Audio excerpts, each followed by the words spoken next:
Lesson's going to be on this evening. The lesson writer says this. He says, in the mosaic we have been building called A Holy Life, we looked in the previous chapter at discipline, God's discipline of the devout. We learned that God's discipline requires the believer to exercise self-discipline in response. We live in a day that honors self-discipline, at least some forms of it. We give special recognition to those who stay on their diets and maintain exercise programs. Lean bodies and flat stomachs are among the gods, little g, of our culture worship. The present chapter, however, reminds us that holy living is more than style, more than self-discipline. History records that some of the most destructive people have been the most disciplined. Isaiah will help us see that conduct flows from character, that the disciplined life does not please God when self-interest is king. And I think that's pretty self-explanatory, right? I mean, you can't have self on the throne and Jesus on the throne at the same time, because let me tell you who's going to win out. Self. Because our self-interest come into play. And so self has to be ejected off of the throne. Amen? He has to be removed from the throne completely and allow Jesus to reign completely over the throne. So tonight we're going to talk about rebels that look religious. Rebels that look religious. I shared with you the last time we were together that we're going to be in Isaiah chapter 58, verses 1 through 12, and also at the end of the lesson we'll look at Matthew 25, but we're not worried about that right now. But if you have your Bibles with you, you can go ahead and turn to Isaiah 58. I challenged you with writing that person of interest. I hope you didn't forget about that. If you have, I'm reminding you. We talked about that influential person in your life, and we talked about writing them a thank you card, whether they're still alive or not. That it would just be a good thing for us to write down and thank those individuals. If they're alive, it would be okay to send it to them or whatever. But either way, those who made an impact in our life spiritually, that had some big part of why we're serving the Lord today. So I just wanted to remind you of that this evening before we get started as well. But in this session that we're going to look at here today, the rebels that look religious, we will encourage each other to practice full devotion to God through loving service to others. That's what Jesus done. He came to serve, not to be served, right? That's what he himself said. And so that's our mission as well.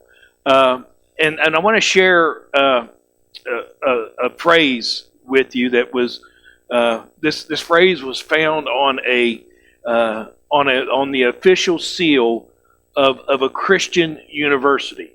And that phrase is this: to be rather than to be seen. To be rather than to seem, I should say. To be rather than to seem. What does that say? What's that say to you this evening? I heard somebody say something. Was that to be rather than to seem? Okay. To be spiritual is more than to seem spiritual. It's what you're saying, right, Mike? Yeah. And so this was an official seal of a Christian university. So let me ask this question: why is it tempting for some people to want to seem to be something other than they really are? Why is it tempting we try sometimes to be something other than what we really are.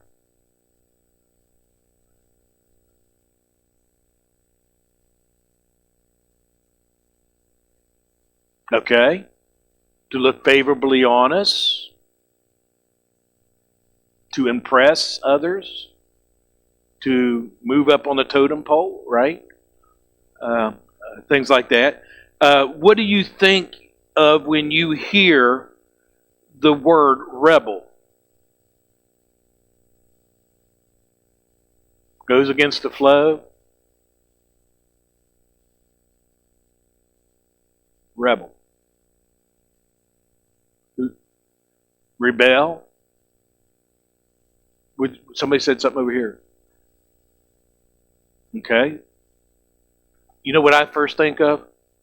Ritchie County. They're the rebels.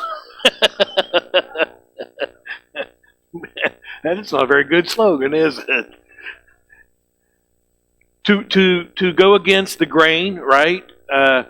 Yeah, all those things. So when we hear that word, when is it that it's a bad thing? When is being a rebel a bad thing?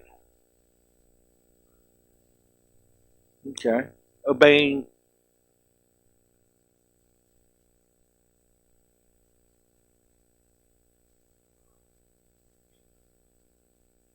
Okay. When you're against something that's good. And when is it a bad thing or a beneficial thing? When it's going for something that is good. Okay. I rebel against some of the things that are trying to get through to us today. Family, life, when it begins. I'll rebel. I told you Sunday morning, I'm going to rebel against some things, okay? When it comes to God's Word and His truth, I will not falter from that.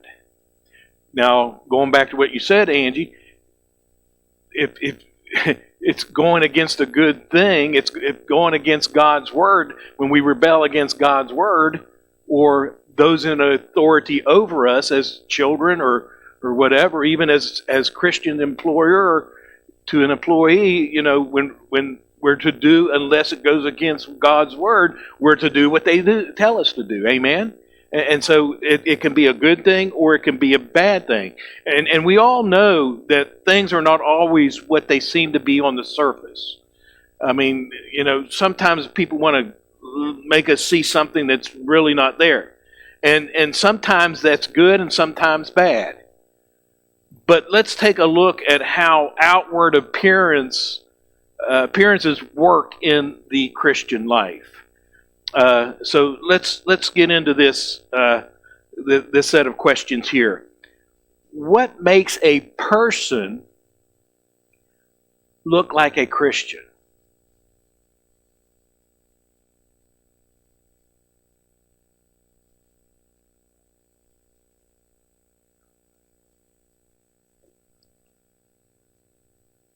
Okay. Okay, but when somebody looks at a person, what makes that person look like a Christian? Way they act? What'd you say, Angie? Okay.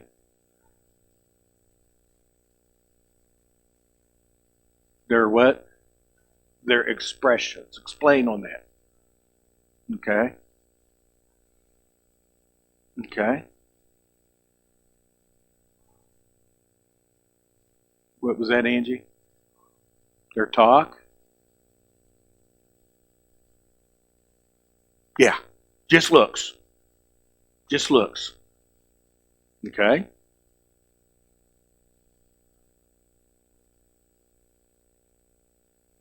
It's a question. That's right.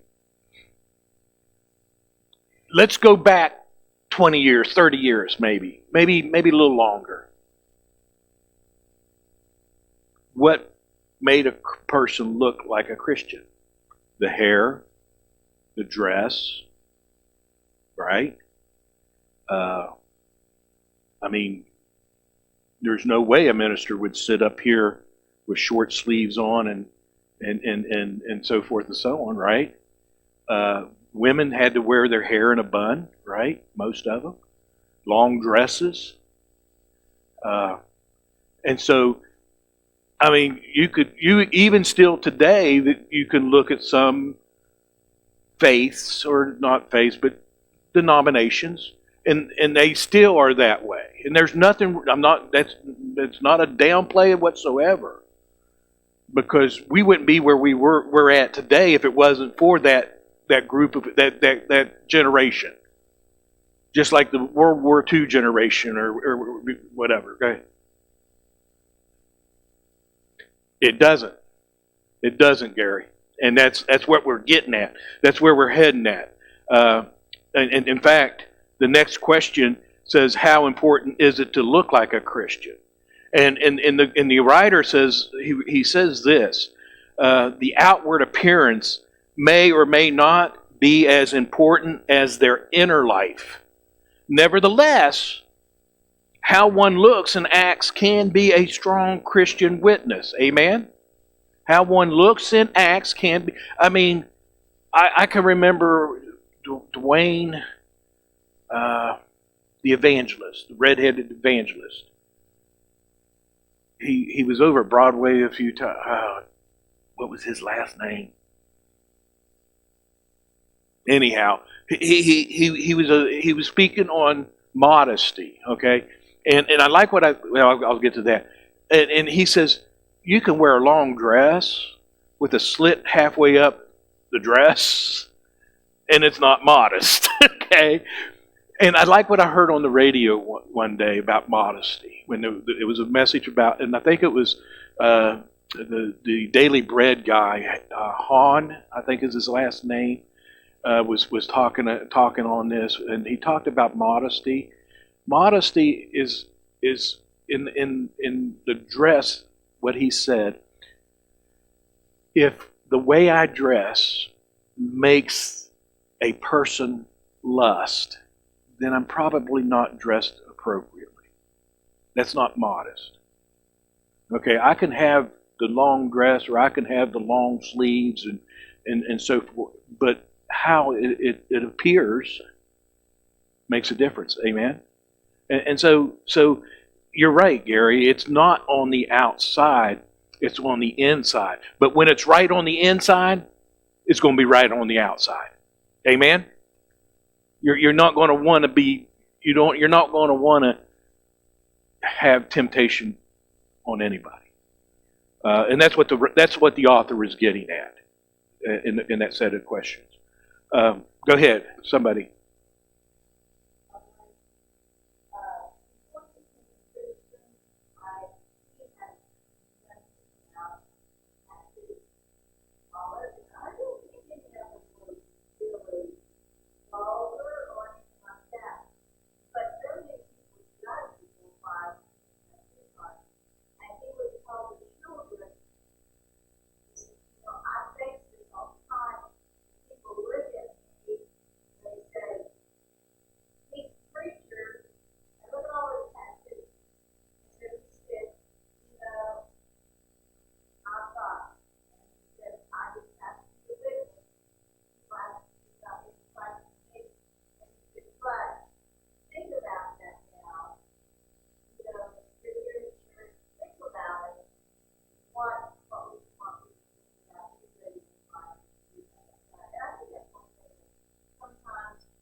It was a lot of outward appearance.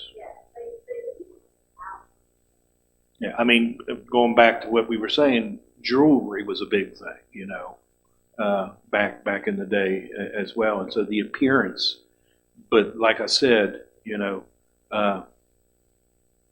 when the inside's taken care of, we're gonna follow suit in what we need to.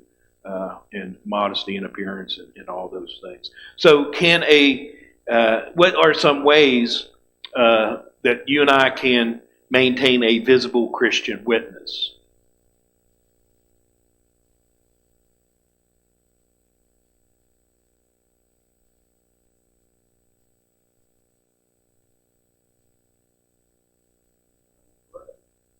What's that, Mike? Read your Bible and pray. Okay.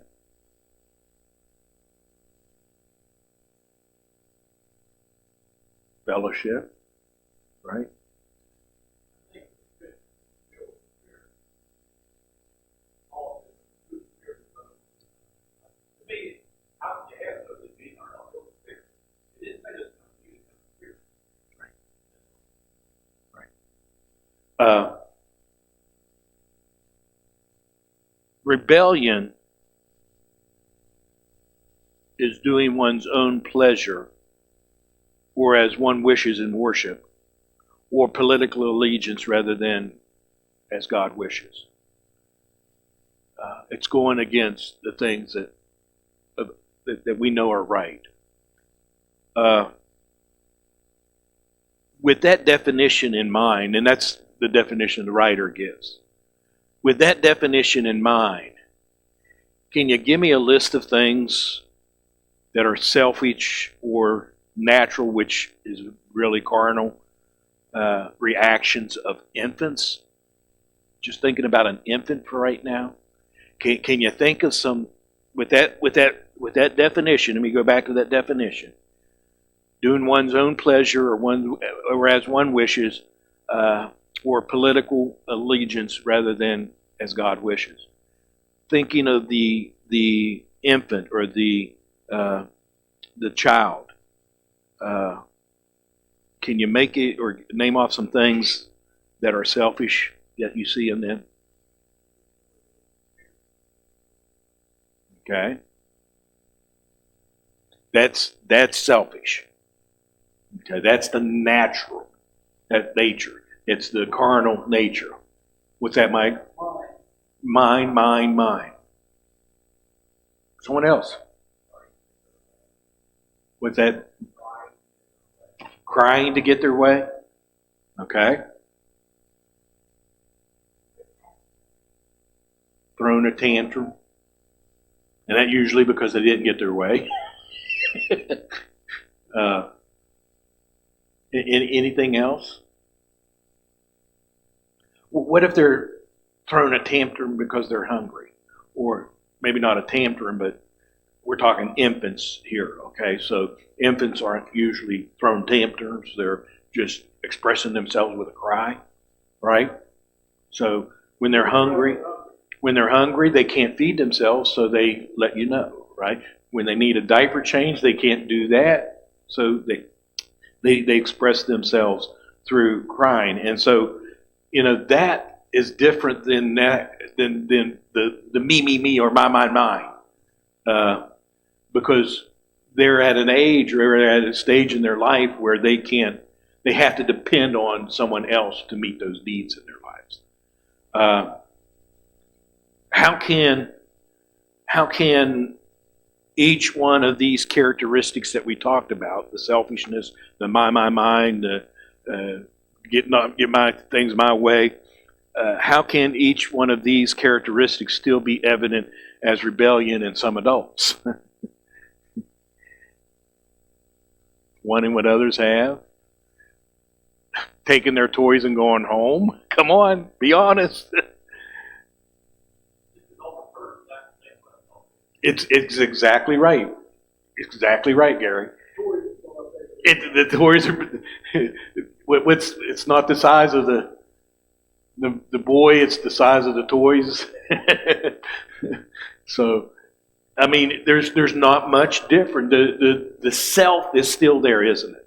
The me is still there, and so it doesn't change.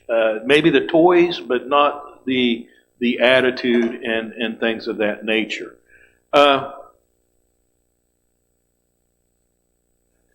Yes.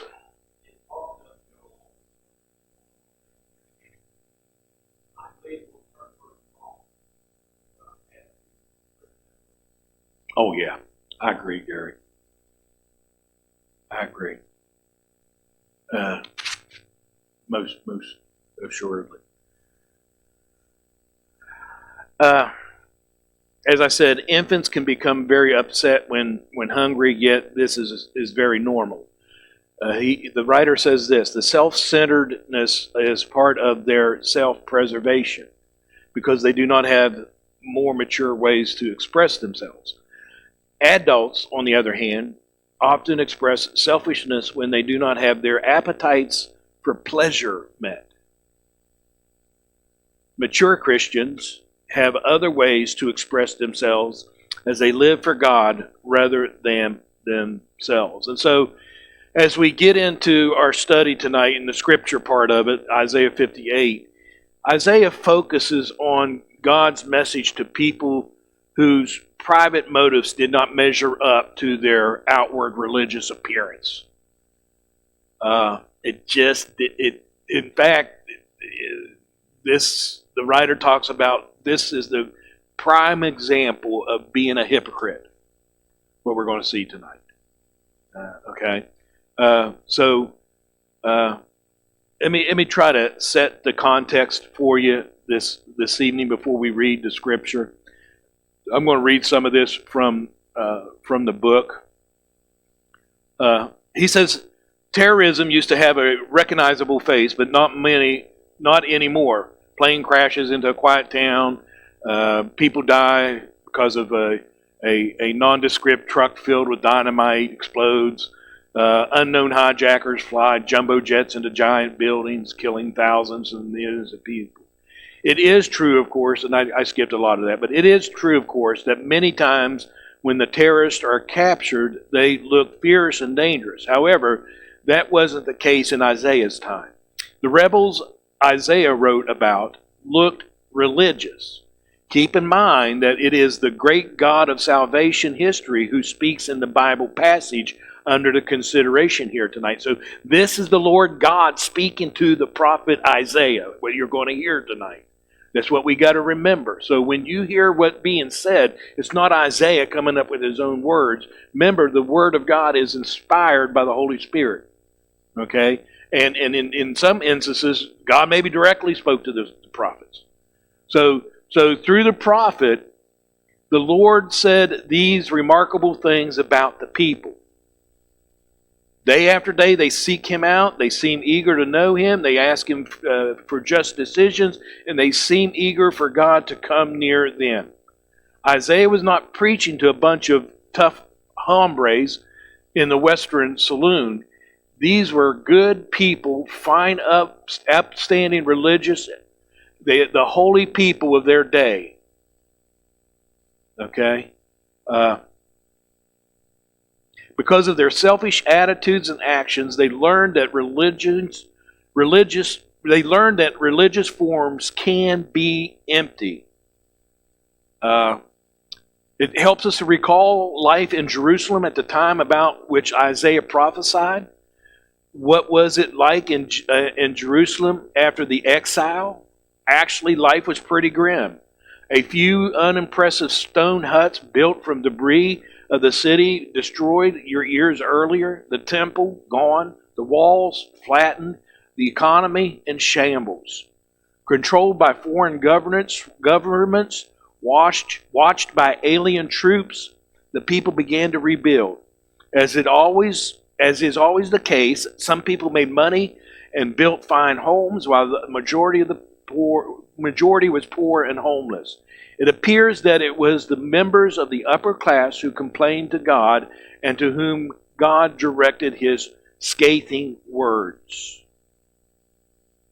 Okay, so that's the context. Remember, it was after the exile. The people were coming back.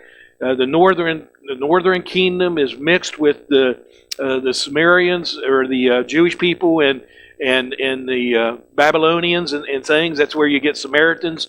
The northern or southern kingdom is if you remember, Nehemiah goes back and finally gets the stuff going again and gets the walls rebuilt and yet there's a lot of problems going on. I can't remember how many hundreds of years that it went in ruins before Nehemiah finally got in there and was able to do something about it 100 and some years or something. But anyhow, the bottom line is it's a mess. It's a third world country, worse than a third world country if you look at it in today's status, okay?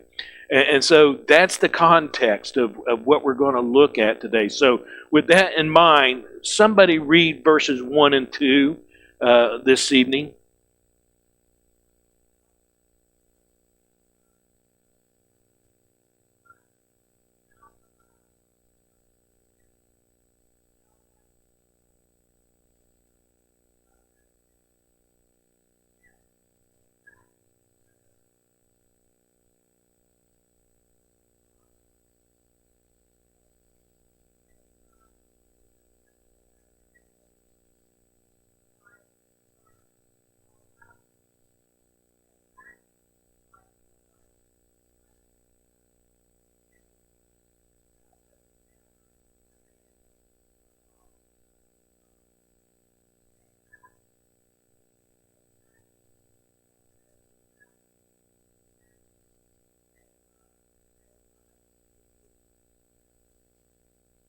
Okay, thank you, Angie.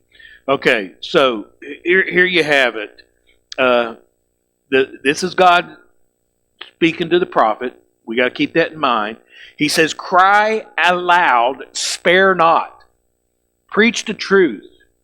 Don't water it down. Let them hear what I've got to say." He says, "Lift up your voice like a trumpet, loud and clear. Get the megaphone out. Whatever you can do, the people need to hear this message. Tell my people their transgressions. These are people that are trying to impress God, yet they're in sin. They're rebelling against God. Amen. And the house of Jacob, they're what? Sins. Okay. And then he says, and here's some characteristics. What are some characteristics here in verse 2 that you see about the Israelites? Can you just go through that verse and name off a few of how they acted, their characteristics? Pious, okay. Help me with that word, Linda. Look at me. Yeah, Okay. What else?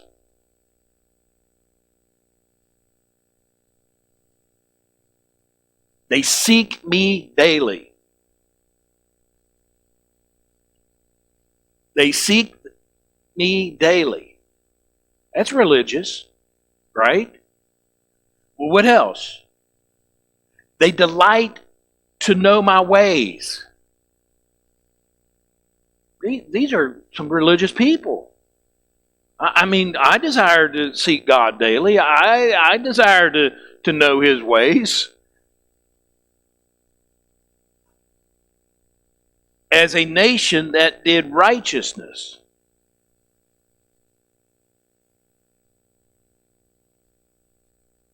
They ask of me the ordinances of justice. They delight in approaching God.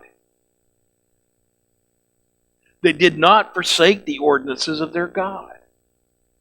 Pretty religious people, wouldn't you say?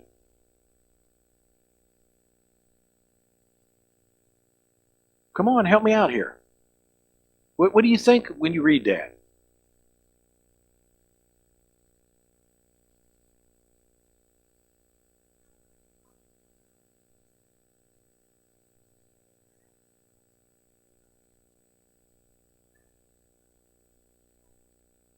Where you at, Linda?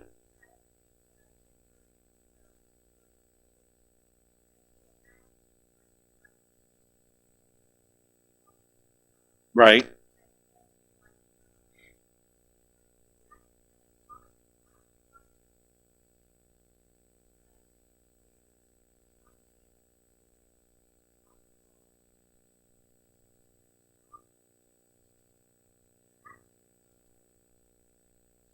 Yeah, I don't know where we're heading as a nation. What I heard and seen today, it's unconstitutional. It's not America. It's just Yeah. Okay, let's go on to verses 3 through 5. Someone read those for us.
Okay, thank you, Chrissy. How can these two characteristics, or two conditions, I should say, how can these two conditions exist at the same time in religious people? I mean, did you hear what they were saying there? I mean,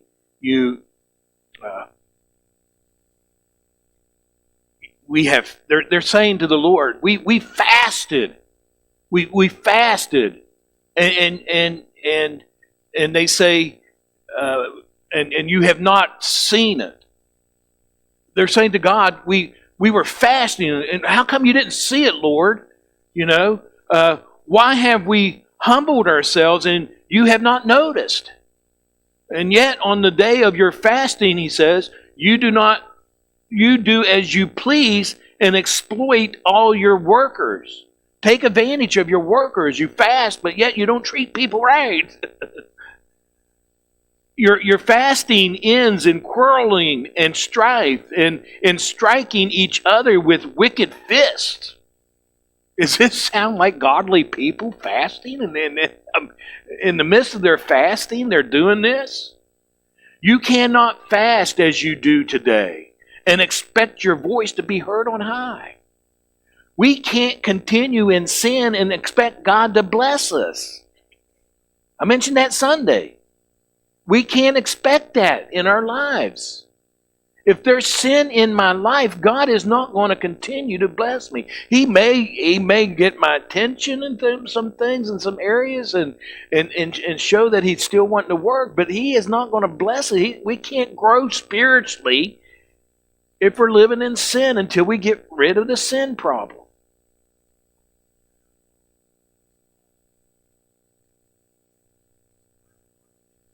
Yes. Exactly. God, listen, people. This makes people mad, and it makes some of them upset.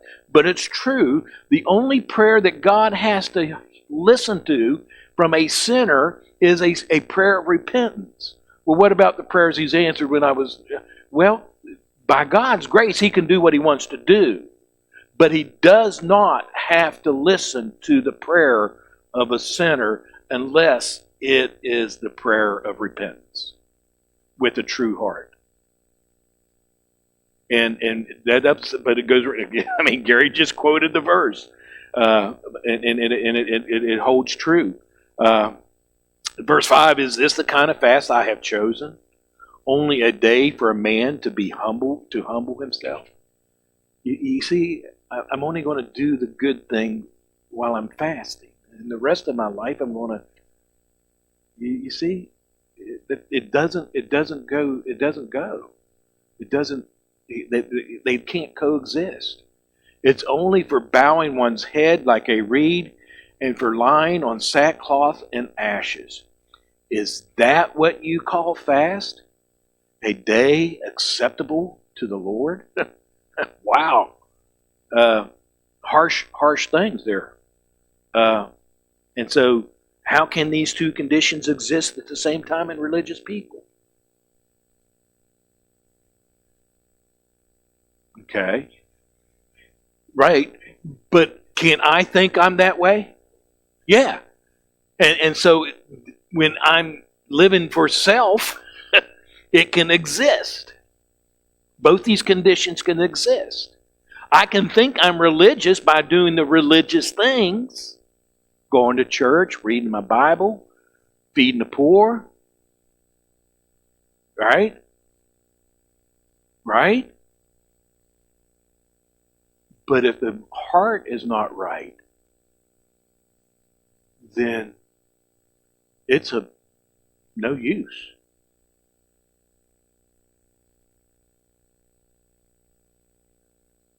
Yes, sir.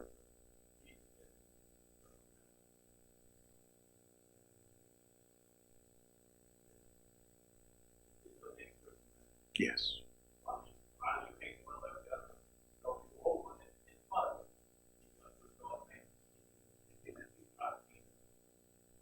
And that's what I said earlier too, Gary, where Jesus and self can't be on the same throne. That's two masters. You're going to serve one or the other. And believe me, if self is still on the throne, you're going to serve it. You might try to be religious, but you're going to be serving self. When the rubber hits the road, guess who's going to come up to win? Self. And that's why self has to be, what I continue to say to this day, you don't hear it a lot, eradicated. It needs to be crucified. I've been crucified with Christ. It's no longer I who live, but it's Christ who lives within me. Okay, in the life I now live, I live by the. Thank you, Gary. And so it's not me on that throne any longer when I've been crucified with Christ. So those two conditions only exist at the same time in religious people. I can be religious but not be saved. I can be a religious but not be a Christian. Religion is just a belief system. Halloween's coming up. A lot of darkness goes on in Halloween. The witches do their things throughout the nation, and so forth and so on. That's a religion. They practice Halloween parties in school, right? That's a religion. And they're not supposed to be doing that in schools. Well, it's just kids dressing up like, pumpkins and witches and demons. And boy, you're being awful critical tonight, preacher. I'm just saying, church, we have to protect our children. We can't allow Ouija boards and little seances or dabbling with anything that's on the dark side, because believe you me, it can go south quick. It can hurt. And I'm not being critical and judgmental or whatever. There is a dark side. There is a dark side. Some of this magic stuff, you can say it's Cabanera or whatever his name is. I was flipping through channels the other day, and he made a car disappear right by, I don't know how he did it. There was a security guard and a tent, three-sided tent, and the car is sitting back in here, and evidently somebody won the car or something. I don't know what the thing was, but the bottom line is that car disappeared while the security guard was there, and it flipped the guy out. I don't know how you could do that, but there is a dark side, and we got to be careful. And when we're talking about this, how had the people of Israel missed God's point in fasting? He's telling them what a fast is. He's telling them how it is, but yet they missed it. How did they miss it?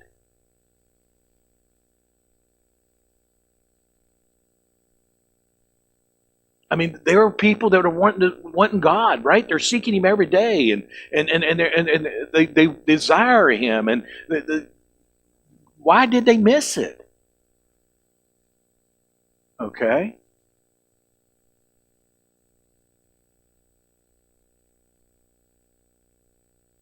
They wanted to do it their way. Reminds you of a song, doesn't it, Gary?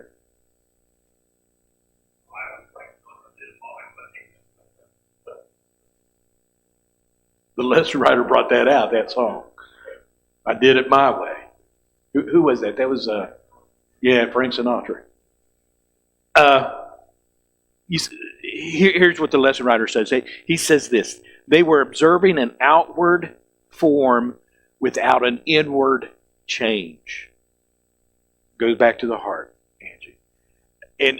And so the inward change that he's talking about here is deeper than me wanting to serve God and wanting to be right with God.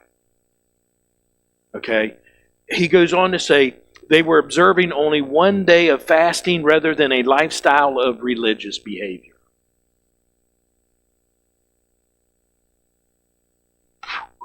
I'm going to get in trouble for this one. I'd go to church Sunday morning. What about Monday through Saturday? Do you live your life the same way you did Sunday morning?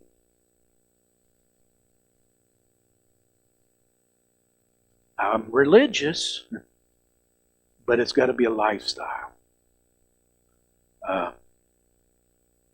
So let's jump on to the next session. Oh my. Yeah, go ahead, Gary, because we're going to probably close on that.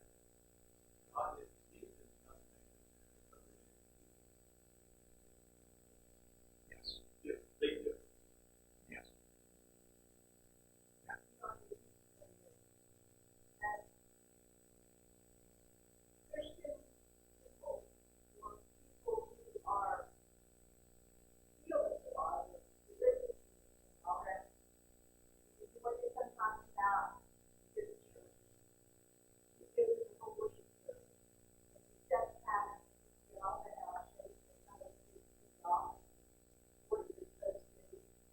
And they go through all these things. Somebody saying, oh, praise the Lord for that.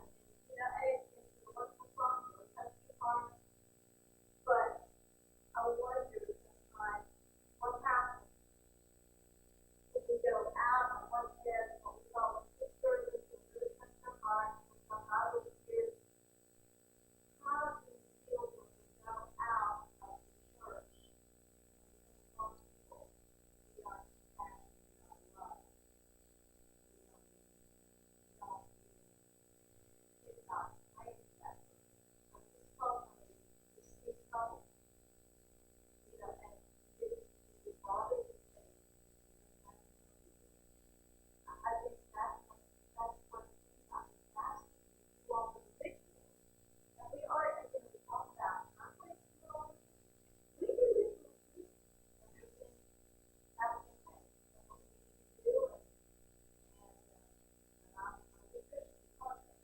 Yeah, I think you read the lesson, Linda.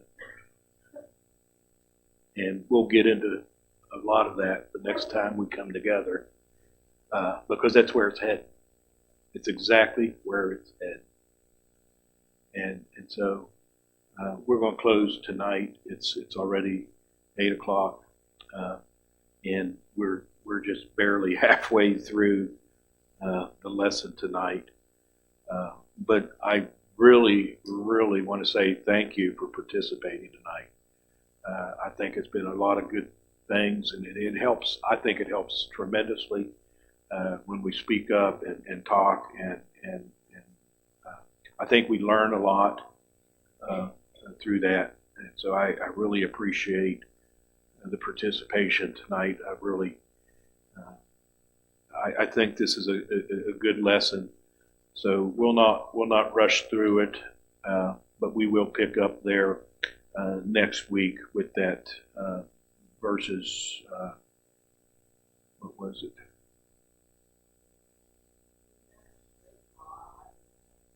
Yeah, 6 through 12. Wow, we didn't get very far at all.